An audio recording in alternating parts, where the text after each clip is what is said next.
And welcome back. We're live at George Mason University in Fairfax, Virginia, continuing our 360 Town Hall conversation with President Barack Obama. Guns in America, talking to voices from all sides of the issue, including the president. You made your announcement just the other day in a very obviously emotional ceremony at the White House. And I want to play just a moment from it for those who haven't seen it. And from first graders in Newtown,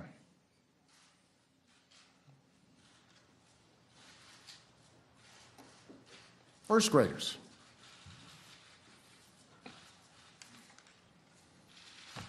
And from every family who never imagined that their loved one would be taken from our lives by a bullet from a gun.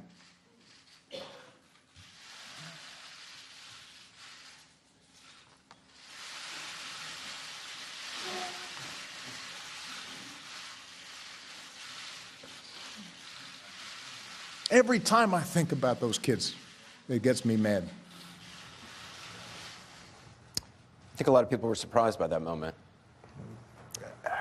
I was too, actually. You know, I visited Newtown 2 days after what happened, so it was still very raw. It's the only time I've ever seen Secret Service cry on duty. And it wasn't just the parents. You had siblings, you know, 10-year-olds, 8-year-olds, 3-year-olds, who in some cases didn't even understand that their brother or sister weren't going to be coming home. And I've said this before, it continues to haunt me. It was one of the worst days of my presidency. But look, I want to emphasize that there are a lot of tragedies that happen out there as a consequence of the victims of crime. You know, there are police officers who are out there laying down their lives to protect us every single day. You know, and tears are appropriate for them as well, and I visit with those families as well, victims of terrorism, soldiers coming home.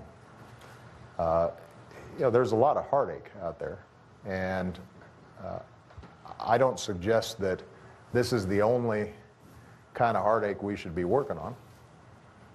You know, I spend a lot of time and a lot of hours, in fact, a lot more hours than I spend on this, trying to prevent terrorist attacks.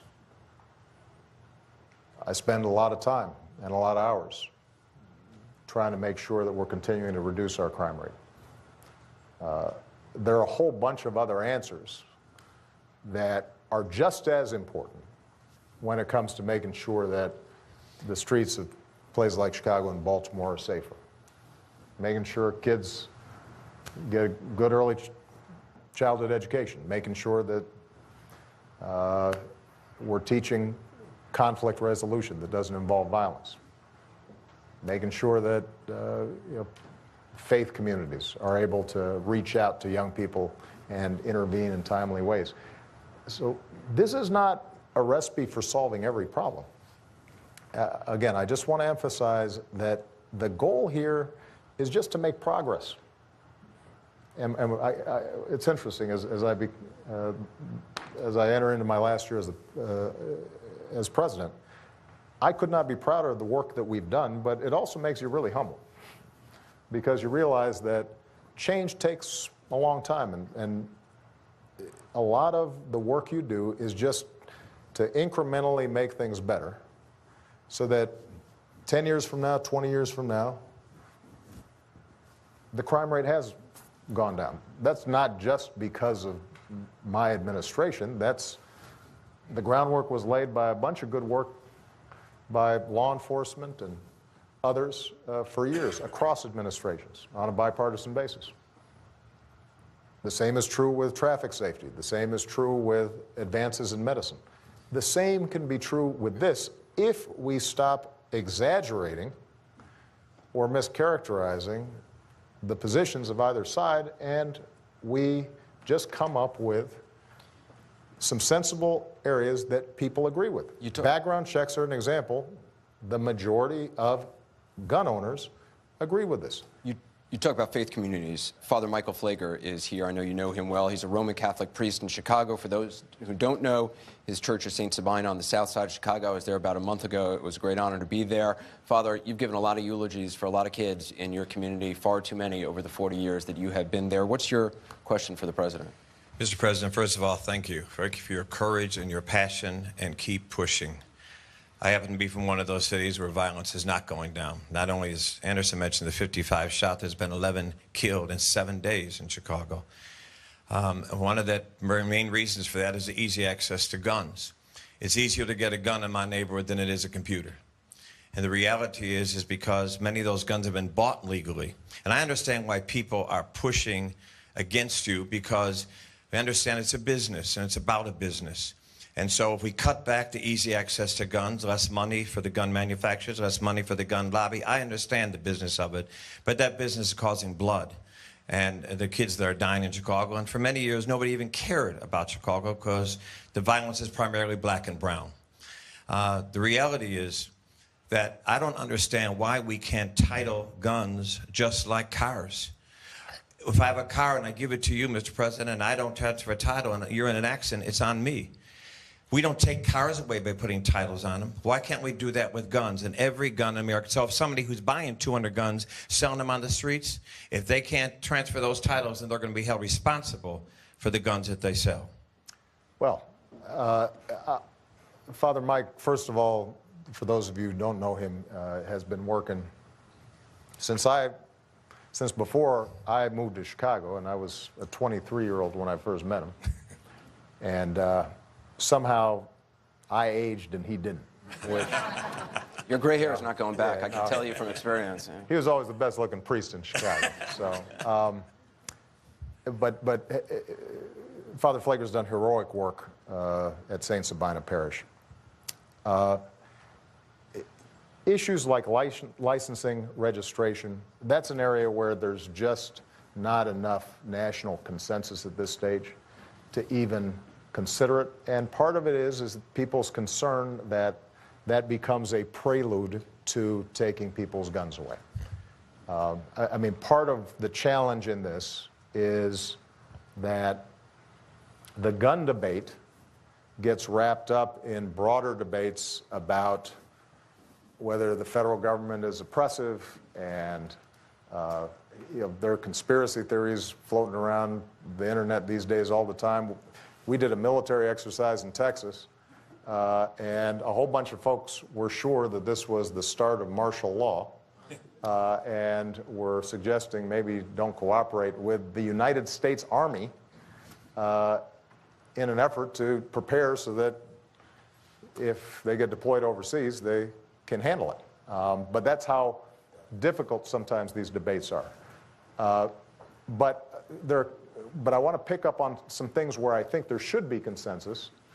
One of those areas that I talked about at the speech, part of the proposal, is developing smart gun technology. Now, this is an interesting example. I don't exactly understand this, and maybe there will be somebody in the audience who explains it to me. Back in 1997, the CEO of Colt said, we can design or are starting to develop guns where you can only use it if you've got a chip.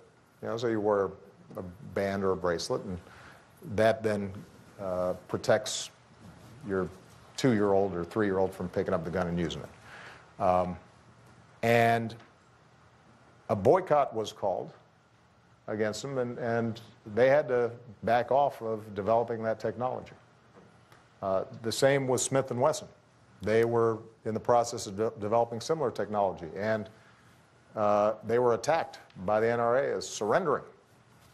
Now, to me, this does not make sense. If you are a gun owner, I would think that you would at least want a choice so that if you wanted to purchase a firearm that could only be used by you, in part to avoid accidents in your home, in part to make sure that if it's stolen, it's not used by a criminal, in part if there's an intruder, you pull the gun, but somehow it gets wrested away from you, that gun can't be turned on you and used on you. I would think there might be a market for that. You could sell that gun. Now, I'm not saying that necessarily would be the only gun that's available, but it seems to me that that would be something that in any other area, in any other product, any other commercial venture, there'd be some research and development on that because that's a promising technology. It has not been developed primarily because it's been blocked by either the NRA, which are funded by gun manufacturers, or other reasons. And what we proposed was, you know what, we're going to do some of the research. We'll work with the private sector. We'll figure out whether or not this technology can be developed, and then give everybody a choice in terms of the kind of firearm that they want to purchase, because I think that there will, in fact, be a market for that. And over time, that's an example of how we could reduce some of the preventable gun deaths that are out there. I want to bring in somebody who actually knows a lot about selling guns. I want you to meet Chris Jacob. He's Vice President of the American Firearms Retailers Association. He's the owner of the Bullseye Indoor Shooting Range and Gun Store in San Rafael, California. Chris, it's great to have you here. First of all, how is business under President Obama? Because everything I read says gun sales have been going up. Every time he talks about guns, gun sales go up. It's been busy. And certainly I think that shows, as Taya said earlier, that there's a very serious concern in this country about personal security. And the sheriff is right. They do everything they possibly can to make sure they get there as quickly as they possibly can. And my question is actually focused around law enforcement as well. There's 53,000 licensed gun dealers in the United States who stand behind the counter and say no to people all day. Yep. We feel it's our responsibility to make sure that people who have a criminal past, people who are mentally ill or are having a bad day don't get possession of firearms. So we assist law enforcement all the time in the process of making sure that those things don't change hands inside our commercial market if they shouldn't. It's a very serious responsibility for us, and as a group, we take it very seriously. My question is around the executive order related to the investigators, the inspectors, the adding of 200 inspectors who are more on the auditing and record-keeping side. Why not add 200 ATF agents on the law enforcement side to keep the criminals and the bad guys out of the stores in the first place? I mean, the problem seems to me to be, you mentioned dealers who are less responsible than others, and certainly it's possible that those folks are out there.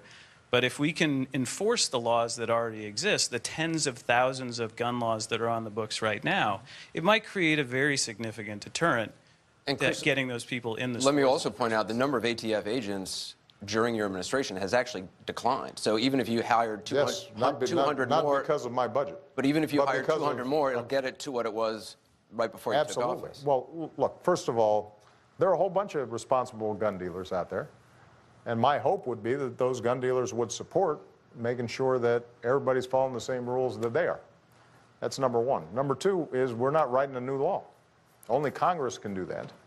This is about enforcing existing laws and closing what has grown into a massive loophole where a huge percentage of guns, many of whom end up being traced to crime, are not going through the responsible gun dealers, but are going through irresponsible folks who are not registered as doing business. And the whole goal here is to clarify and to put on notice that if you're a business, even if you don't have bricks and mortar, then you're supposed to register and you're supposed to conduct background checks.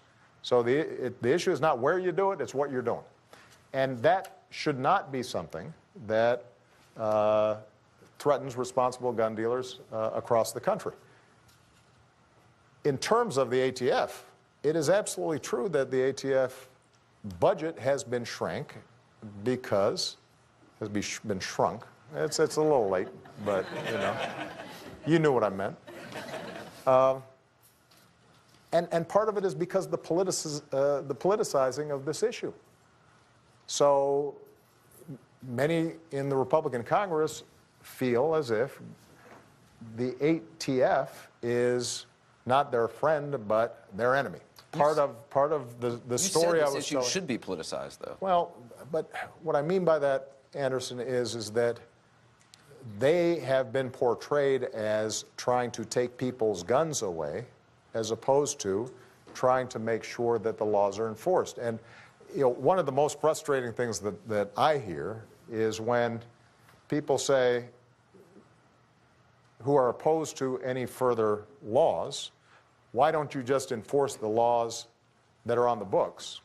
And those very same members of Congress then cut ATF budgets to make it impossible to enforce the law.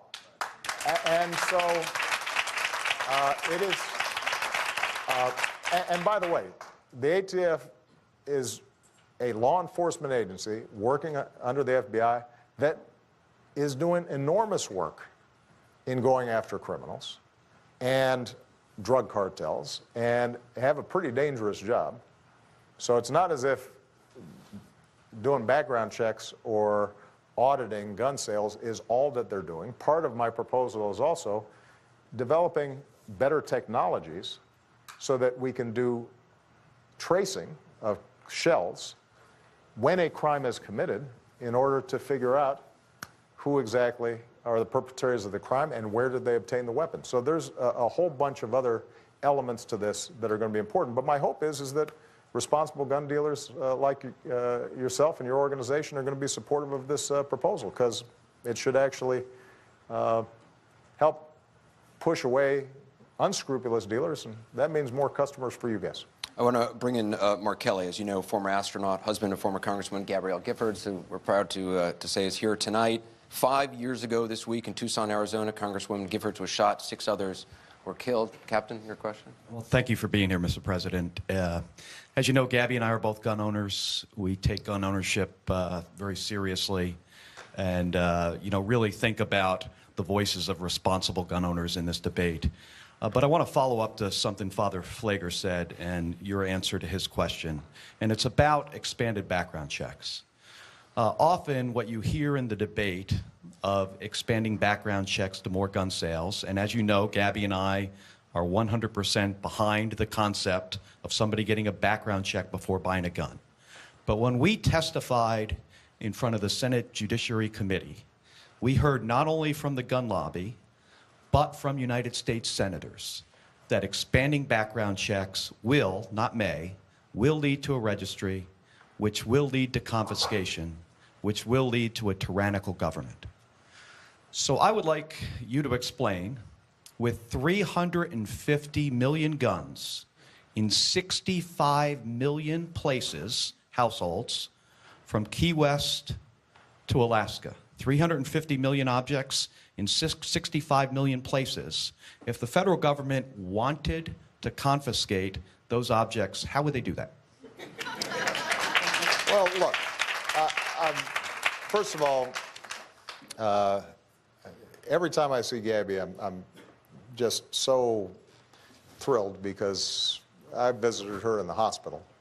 And as I mentioned, I think, in the speech in the White House, as we left the hospital then to go to a memorial service, we got word that Gabby had opened her eyes for the first time. And we did not think that she was going to be here, and she is. And Mark's just been extraordinary.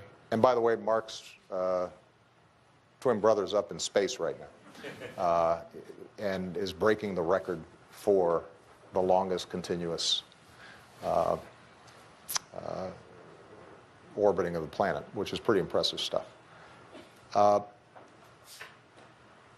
What I think Mark is alluding to is what I said earlier, this notion of a conspiracy out there, and it gets wrapped up in concerns about the federal government. Now, there's a long history of that. That's in our DNA. You know, the United States was born suspicious of some distant authority. But let me just jump in. Is it fair to call it a conspiracy? I mean, well, there's a lot of people really believe this deeply, that they just don't. No, they just don't trust you. I'm sorry, Cooper. Yes, it is fair to call it a conspiracy. What are you saying? Are you suggesting that the notion that we are creating a plot to take everybody's guns away so that we can impose martial law but there's certainly a is lot of a people. conspiracy? Yes, that is a conspiracy. I would hope that you would agree with that. Is that controversial? Except on some websites around the country? There are certainly a lot of people who just have a fundamental distrust that you do not want to go further and further and further down this road. Look, I mean, I'm only going to be here for another year. I don't know. When would I have started on this enterprise, right? I come from the state of Illinois, which we've been talking about Chicago, but downstate Illinois is closer to Kentucky than it is to Chicago. And everybody hunts down there. And a lot of folks own guns. And so this is not like alien territory to me. I've got a lot of friends like Mark who are hunters. I just came back from Alaska where I ate a moose that had just been shot. And it was pretty good. So yes, it is a false notion that I believe is circulated for either political reasons or commercial reasons in order to prevent a coming together among people of goodwill to develop common sense rules that will make us safer while preserving the Second Amendment. And the notion that we can't agree on some things while not agreeing on others, and the reason for that is because, well, the president secretly wants to do X, would mean that we'd be paralyzed about doing everything. I mean, maybe when I propose to make sure that, you know, unsafe drugs are taken off the market, that secretly I'm trying to control the entire drug industry or take people's drugs away, but probably not. What's more likely is I just want to make sure that people are not dying by taking bad drugs. You wrote an op-ed that just got published. Yes. A lot of people probably have not read it yet. One of the things you say in it is that you are not going to campaign for, vote for any candidate, regardless of what party they're in, if they do not support common sense gun reform. Yeah, I meant what I said. And the reason, the reason I said that is this.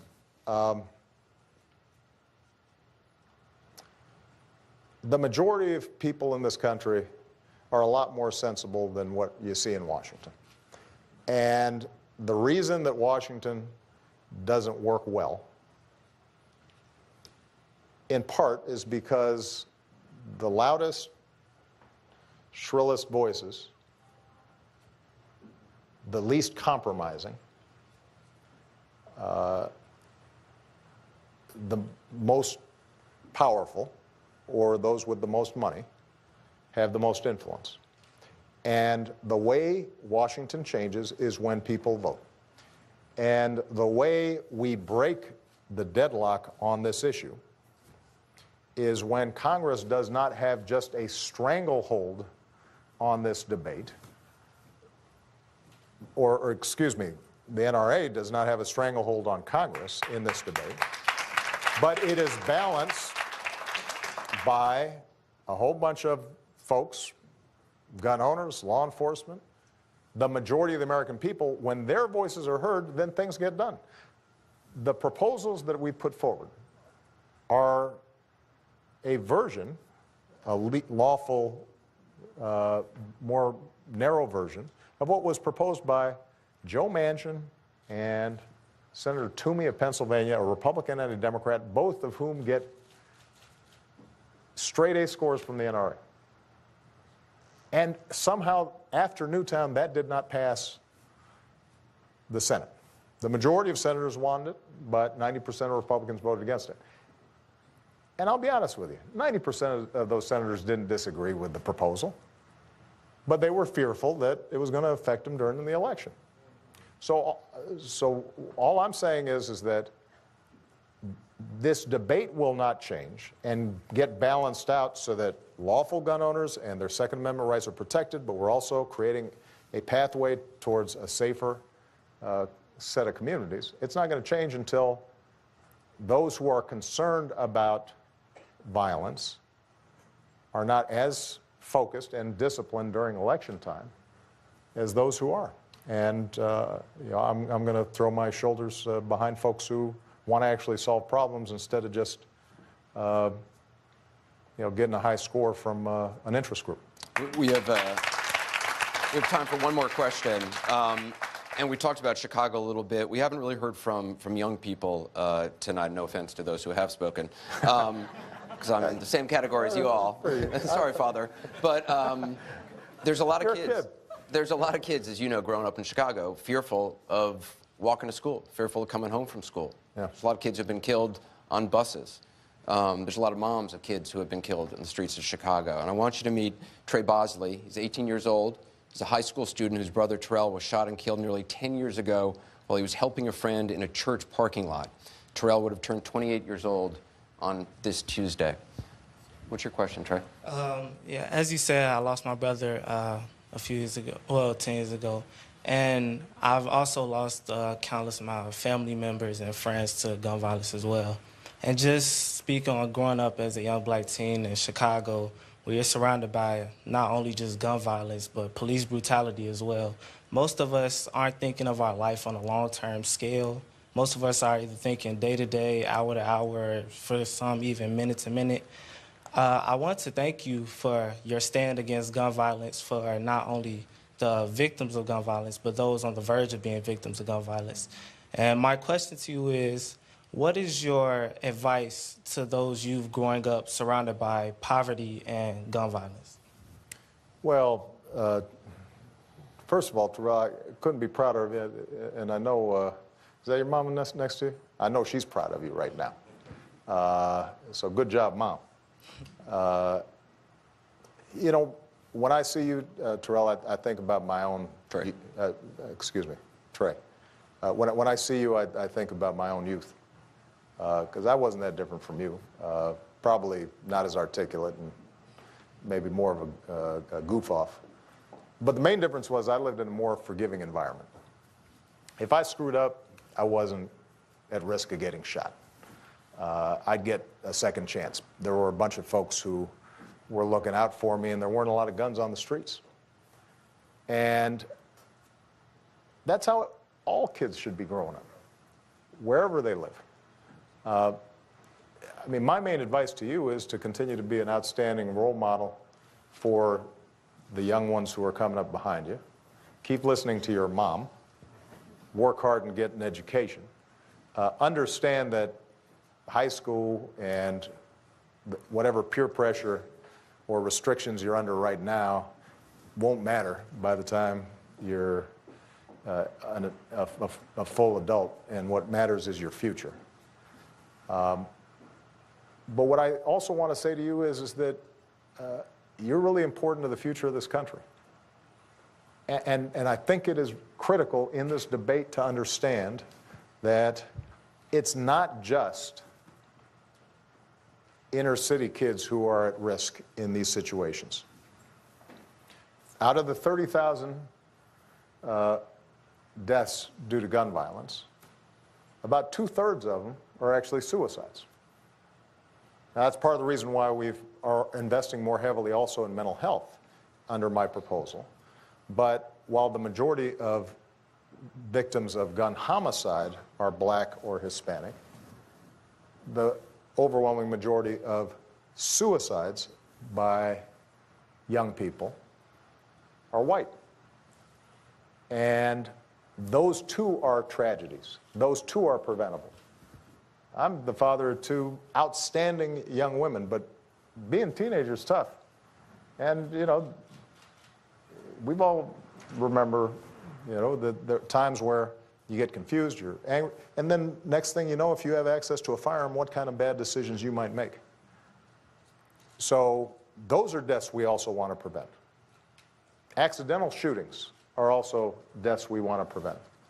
And we're not going to prevent all of them. But we can do better. We're not going to, through this initiative alone, solve all the problems of inner city crime. Some of that, as I said, has to do with investing in these communities and making sure there's good education and jobs and opportunity. And you know, great parents and moral responsibility and ethical behavior and instilling that in our kids. That's going to be important. So this is not a proposal to solve every problem. It's a modest way of us getting started on improving the prospects of young men and young women like you, the same way we try to improve every other aspect of our lives. That's all it is. And if we get started, as I said before, it used to be people didn't wear seatbelts, didn't have airbags. It takes 20, 30 years, but you look and then you realize all these amazing lives of young people like this who are contributing to our society because we came together in a practical way, looking at evidence, looking at data, and figured out how can we make that work better. Right now, Congress prohibits us even studying through the Center for Disease Control ways in which we could reduce gun violence. That's how crazy this thing has become. Let's at least figure out what works. And some of the proposals that I'm making may turn out are not as effective as others, but at least let's figure it out. Let's try some things. Let's not just assume that every few weeks there's a mass shooting that gets publicity. Every few months there's one that gets national publicity. Every day there are a whole bunch of folks shot on streets around the country that we don't even hear about. That is not something that we can be satisfied with. And part of my faith and hope in America is just that, not that we achieve a perfect union, but that we get better. And we can do better than we're doing right now, if we come together. So, thank you. Mr. President, thank you very much for your time. Appreciate it very much. I want to thank everyone.